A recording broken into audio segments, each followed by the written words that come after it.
And that's exactly why I'm not surprised to see the Chrom come out. Few and far between do we get to see James Chrom come out on Wi-Fi, but if there's a matchup for it to happen, it's going to be this guy. Yeah, I mean, when you can't play the kind of game that you're used to playing with Banana and all that stuff, I mean, why force yourself to do something like that? I mean, when you have a better character in your arsenal, in Chrom, who can do the job pretty well, I mean...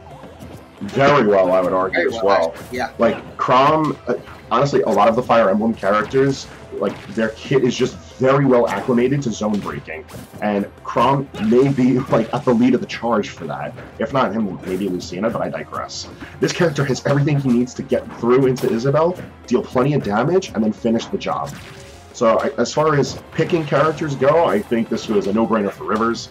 But it's not entirely hopeless for Whale, although Whale's going to have to play very defensively from here on.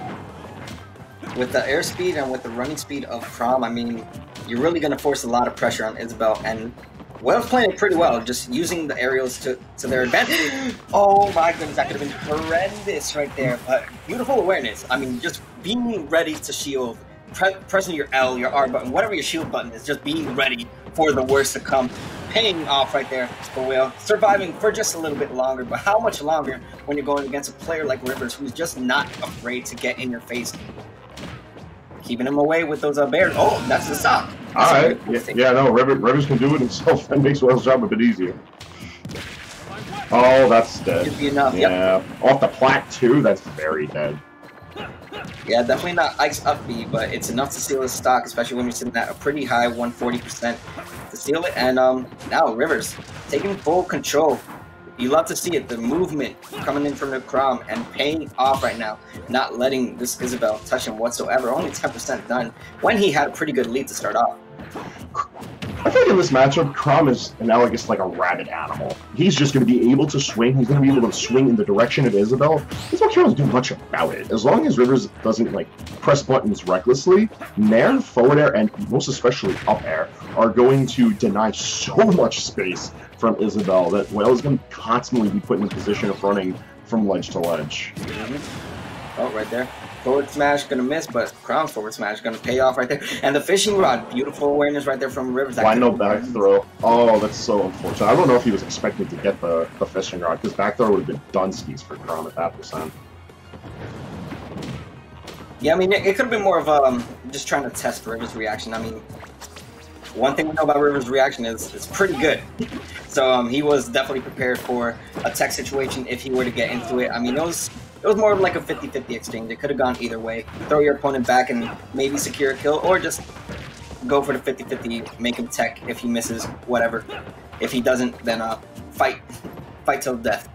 But right now, Rivers playing it out really well. Just really forcing Whale to go for it all. Fishing rod will catch him, and now down to one stock apiece. Both these players sitting at sitting pretty comfortably. Beautiful jab block right there coming in from Whale, and now he has a % lead in his favor.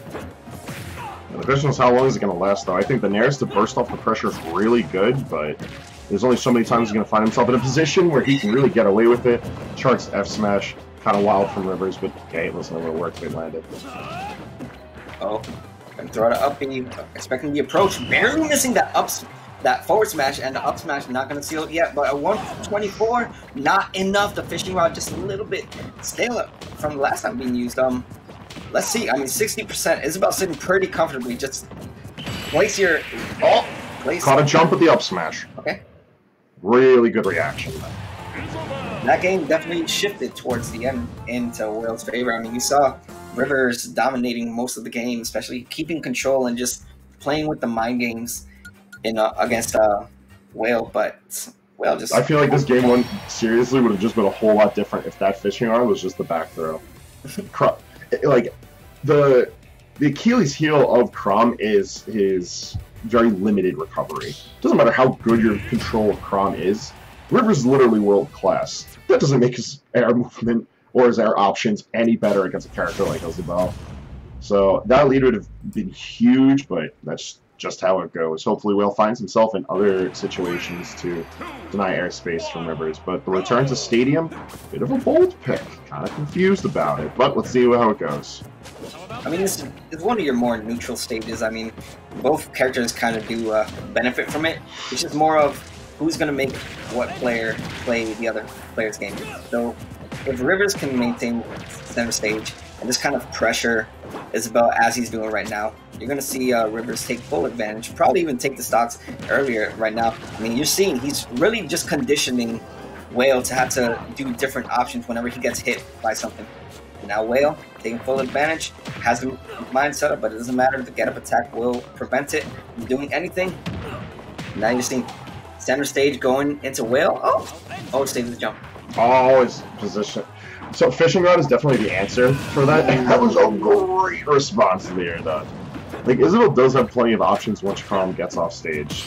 It's just Whale's positioning needs to be a little sharper with it. Because being able to punish out the rising slash is really important for Whale to be able to maintain the ledge control. Getting there, not the biggest deal in the world for Isabelle, but holding on to it, that's going to be the challenge. Yeah, we're seeing the challenge kind of being displayed right now on Whale's end. Ooh, barely just missing that back air. Definitely would have sealed the stock there, but now Whale with full stage control. As I say that, the back air will seal the stock, and now most players sitting at 2 stocks, and now Rivers going in rampage time. Just gonna go out and just get the damage output. Oh my goodness! Extensions off the balloons actually do damage to my soul. There are countless times that I've seen edge cards just work because of balloons. I would not be surprised if that ends up being how this set ends. Regardless, Rivers very much alive until the up smash comes out. Yeah.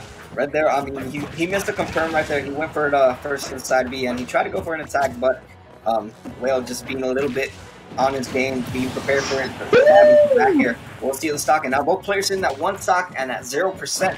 Anybody's game, and now it's more of who wants it more, who's going to get the combo game in their favor, who's going to start using their tools to their advantage. Oh. That's clean. That was yeah, just keep it simple. Was not able to press any further. I actually really like the holding back from Whale. Just take your damage and run away. You cannot afford to overextend in a situation like this. Oh, the mind despawned just as that situation came up. Unfortunate for Whale. Oh, just barely missing that up smash right there. You see him. Whale's not afraid to just throw it out. I mean, you see, whenever Rivers gets close, if he has the chance to throw it out, he will do so, and it could potentially kill. I mean, if Rivers does not react to it, of course. Oh my god, just gonna get the chase. I'm gonna miss it. Very I think his jump got consumed, and he just dived into the abyss. Oh, that's a heartbreaker. Yeah, no, I'm not listening, man. I'm not one to make excuses for the players, but I think this one smell a little Wi-Fi on this one. I mean, we'll take it. We'll take it. And the golden rule of our forefathers, we take those. Yeah. But also, I just want some good Smash. It hurts to see it happen. I mean, it's very rare you see Rivers, you know, in those kind of scenarios where he just doesn't have his jump, and I guess it was more if he didn't realize it. Could have been that, but I mean, yeah, like to imagine we take those.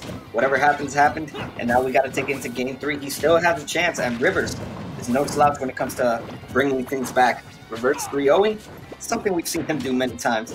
So we could potentially see that, but it's not more of can he get the. It's more of can he figure out what exactly to do against Valkyrie. He seems to be struggling every single time he sits at the ledge, or whenever he wants to go for his confirms. I feel like he overextends a little too much. So it's more of how do I get in without doing a little too much. I know I want to get the kill as soon as possible. I want to get these hard reads, but should I just go for hard reads or should I just go for things that I know will hit? And I'm kind of surprised we didn't really see Diddy, honestly. Yeah, no, I feel like there's too many things on paper that just make it even more annoying for Rivers to deal with. It's like, here, as long as Rivers' execution and, like, the follow-through is fine, like, on paper, he's destined to win this. Evidently, that's asking for a bit too much. but hey, Rivers is human, so you gotta do what you gotta do. I feel like the Diddy would have just been asking for more problems. Great catch with the fishing rod. That's the kind of spacing I'm trying to see. Not that. You want to stay really precise. But a good reaction with the forward tilt. Very good fun to clutch out stocks with. Not very good in neutral for Isabelle, but very much good at the ledge. Yeah, you're seeing the conversions come out a lot more clean in Rivers' side. Like, he's definitely confirmed his first hit of side Bs into imagination, really. Now it's going in his favor, and now he has stage control. He has him at the ledge, sitting uncomfortably. Down throw. What the punish? Oh my god, a beautiful catch. I don't know if you saw it, but he definitely just down through, and he forced the air dodge just to hit him with a forward smash. The seal stop, he was already at pretty good percent. At the ledge too, why not? Just go for the kill. See, that's what I mean. Like, Chrom is able to do it, so, like, very convincingly. It's just, it's on Rivers to get it done and find those situations where his buttons are going to win out. So this game is looking a lot more emblematic of what Chrom is able to accomplish against Isabelle. Yeah, that being said, though, don't count Whale out just yet. Oh my god, this is not good. What? Yeah, man. Balloons. Balloons. There's a very good reason I'm not a big fan of playing with Old Dolger myself anymore. And that's because so many situations where hitboxers just love to hang out just a little bit longer off the balloons. A really good reach from forward tilt is going to put Rivers back on the board for the 2-1 count in Whale's favor. That was definitely a different Chrom we saw from the last two games. It was either that or it's just Rivers just finally getting the conversions that he wanted. We were seeing a lot more things confirm in his favor. I really did like that second stock, man. Just the patience. You know, you tend to see Chroms be a little bit more aggressive with their options, but yeah, Chris, if you can go back to the second stock, how it ended, that'd be great, really, because that was just such a great call out. You don't really expect this kind of thing. Oh, it sounds like the players aren't going to give you a chance to see it, Gabe. Ah, man, come on. Such is life. Right here. Down throw. Patience. You're going to get it just barely. Just barely, bro. That was so beautiful, man. He stepped back. He took like 2 steps and said, okay, why not, man? Well, Talent City's the name of the game now. A different scenery, a different change of pace, and definitely something that will benefit Isabelle a lot more because, as you mentioned, and as we know, Isabelle loves to play with a lot of mistakes. So why not? Yeah, this is. Oh my god, that was maybe one of the grossest interactions I've seen Fishing Rod be a part of. Also, what is it? Soaring Slash? Just sort of I hate when the special effects move along with the characters in this game. Oh, it's how you know something just isn't right. Oh. Anyways, Rivers making really good use of his air dodge to return to the stage several times already in Game 4, showcasing that I think he's got the timing down pat for dealing with Fishing Rod. Wow. Just 2 forward smashes is all it takes. Just go, you miss the first one, go for the second one, and pray that it works. It did go off in his favor right there, but right now Rivers he's been sitting at the off stage for a pretty long time for most of his matchup already. It's more of, can he find these confirms? He's really trying to force that air dodge to come out, but when he gets to side beat, that fishing rod will be enough to steal the first stock though. And now, yeah, Will really has to be careful because Will's got to be careful about jumping. There have been so many times where an ill-advised jump has led to Will just getting smacked out of the sky. Yeah, and that's part of what makes like Chrom such a good pick into Isabelle, is the fact that not only is half of his kit breaking zone or combo starting, it's anti-airing as well. Isabelle doesn't have an especially great jump, so she's not really going anywhere in a short hop. Like, she's very much prone to getting hit with plenty of buttons that Chrom has to offer, and immediately we're seeing the damage build up because of that.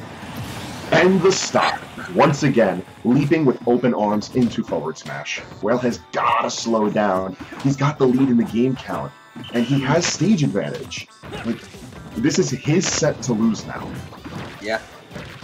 I mean, you're really seeing Rivers just not being afraid, just not really overextending now, just going for what he knows is going to work, and it's paying off whatsoever. I mean, Rivers just not afraid to really put some pressure on Isabelle, but he has to be careful when he's off stage like that. That almost getting the kill, just missing the up air confirm right there. Will has a lot of ground to make up, but nothing that Isabelle can't come back from, and especially with a character like Chrom, you really just want to get him off stage as much as possible and pray that you catch him slipping with their jump or just a bad recovery option. Like, Rivers has gotten really consistent with mixing up how he recovers, with using his jump out deep and then coming in with the air dodge close in. And while I do think it's more risky for Chrom to do that, I do think it's much smarter given how Whale has been opting to control the ledge. Oh, and that's one too many stop signs. Rivers is taking us to Game 5 in very convincing fashion. And I feel like now that he's really gotten his boots on the ground, Rivers is just moving around much more confidently, putting his buttons out much more confidently, and playing with much more confidence. The constant anti-airs, the constant smash attack callouts, just going for the smaller combos. And I think just commanding stage space is what's working out really well for him. Because at no point during this Game 4 did we really see Whale with an opportunity to do Isabelle things. We really didn't see a lot of projectile pressure, not a lot of running away, and not a lot of set play. It was just sort of take the hits and survive, and then don't survive. Yeah, and, with the stage counterpick definitely not going into Whale's favor, surprisingly, because that is one of Isabelle's more preferred stages to go to. Really good to show you. Do you stay Town and City? Do you go back to PS2 where it was even throughout most of the time, or do you just change the scenery to Small Battlefield, which is not too different from PS2, I guess? No, I think it's a dangerous pick, but I think it's probably the best one in Whale's kit because previously we've seen Whale performing very well on this stage. I think this is probably like a safety pick for Whale. And Town and City on paper should have been good for Isabelle, but as we've seen time and time again, people counter-pick Rivers into it, and then it blows up in their face. Thankfully for Whale, we're in the best-of-5 territory, so he did have another game to fall back on in case the Town and City pick didn't work out as planned. But there's a lot closer quarters here, and while we've seen that Whale can control the space very well, fighting for that control is going to be a lot more bloody of a battle.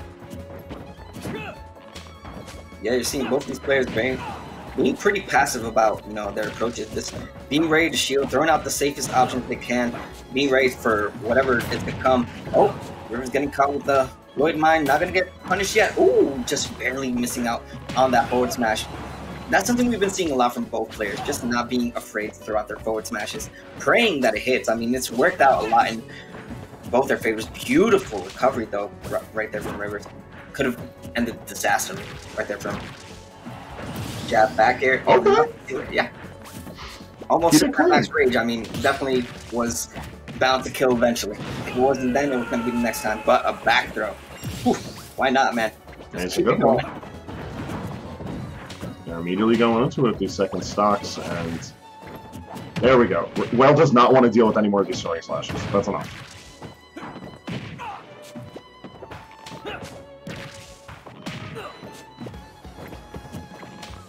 This is the kind of gameplay that I was expecting. This is what we need from Whale, because Whale is just looking to keep Rivers out. That's where a lot of Whale's damage is coming from. It's where a lot of the stage pressure is coming from. Rivers can't really get into center stage. When he does have that opportunity to bat out Whale and threaten the kill.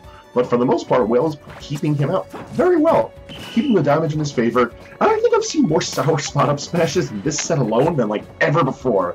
Yeah. I honestly didn't even know Isabelle had a sour spot on Smash. I'm just so used to it hitting and confirming and getting the kills that just seeing it now live and seeing it this many times just blows me away. But right now, good position right there, and just a little late on the punish right there with the back air. But gonna allow him to get back on stage. I mean, he took the jump away, so no, it's not gonna kill. I keep forgetting it's not Ike. Yeah. The best crowd chant in Ultimate? The best in-game crowd chant is now live? Let's go. Right now, Rivers sitting pretty comfortably, having the lead in terms of stocks, but a stock... Not back throw from over there? Not yet. Oh, it's... Okay. Nice air dodge right there. Avoiding the fishing rod, but it doesn't even matter because Whale will bring it back with the Nair. And now 0%, and now both players just keeping it so even. One of them is only going to be able to move on to grand finals, though. Who wants it more is the question. And now it seems Rivers slowly but surely just trying to run away with it, getting that up smash, up B, out of shield, as one is to expect from a Chrom. Almost got nabbed away by the fishing rod, but not going to be enough. Whale's reversal at the ledge here is so important. This could be the opportunity that he takes the set. Beautiful. Follow up on the Lloyd, and it's still not enough. Damage trading evenly in this high pressure of a situation is crazy. Oh, Rivers wanted it all. He wanted to go for it. Yeah, nice usage of and good awareness right there from Whale, just using his aerial to get him off the way. That's it. Now, okay. Really good reaction from Whale. Saw the missed tech, knew that was it. And just like that, the 3-2 secured. Whale is moving on to grand finals from loser's side. It's redemption time for Whale. I mean, he definitely showed up that game 5, and it definitely paid off for him. Very rarely do you ever get to see Rivers miss a tech like that. But I guess, you know, you can't tech them all. You're not going to win them all either. Rivers, 3rd place. Very rarely do we see him in that kind of position. But you know what? People came out to play today, and that's what you love to see. You love to see a different change of pace. You love to see different players just showing up and outperforming them. You know, top players such as Rivers. Whale did really good there, and I can't wait to see what he does against Mondo in the run back. Yeah, so we've got a hell of a run back ahead of us, Gabe. We're looking at, I'm pretty sure it should be Min all the way, but keeping Rosa on the back line, that is a very good support to have in the likes of looking at a matchup like Isabelle. And even though we've seen that Whale is very confident playing into bad matchups, I don't know, man, that winners finals set was kind of a blowout. Like, I'm gonna keep it as real as I can. Like, Min on Wi-Fi, Min that knows what to do in the air on Wi-Fi. What do you do against that? Yeah. You tell me.